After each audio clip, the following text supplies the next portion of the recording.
स्वधर्ममपि चावेक्ष्य न विकम्पितुमर्हसि। धर्म्याधियुद्धात् श्रेयोऽन्यत् क्षत्रियस्य न विद्यते।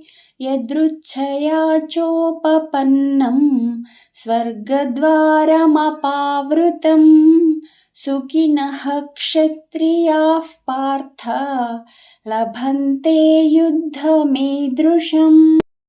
अथ चेत्त्वमिमं धर्म्यं सङ्ग्रामं न करिष्यसि ततः स्वधर्मं कीर्तिं च हित्वा पापमवाप्स्यसि। अकीर्तिं चापि भूतानि कथयिष्यन्ति ते व्ययाम्। सम्भावितस्य च कीर्तिः मरणादतिरिच्यते। भयाद्रनादुपरतं मंस्यन्ते त्वां महारथाः येषां च त्वं बहुमतः भूत्वा यास्यसि लाघवम्।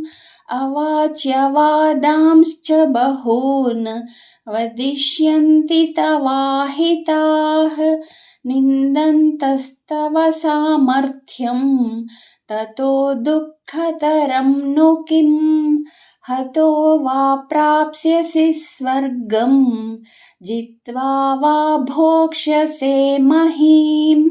तस्मादुत्तिष्ठ कौन्तेय युद्धाय कृतनिश्चयः सुखदुःखे समे कृत्वा लाभालाभौ जयाजयौ ततो युद्धाय युज्यस्व नैवं पापमवाप्स्यसि। एषा ते विहिता साङ्ख्ये बुद्धिर्योगे त्विमां शृणु। बुद्ध्या युक्तो यया पार्थ कर्मबन्धं प्रहास्यसि। नेहाभिक्रमनाशोऽस्ति प्रत्यवायो न विद्यते। स्वल्पमप्यस्य धर्मस्य त्रायते महतो भयात्।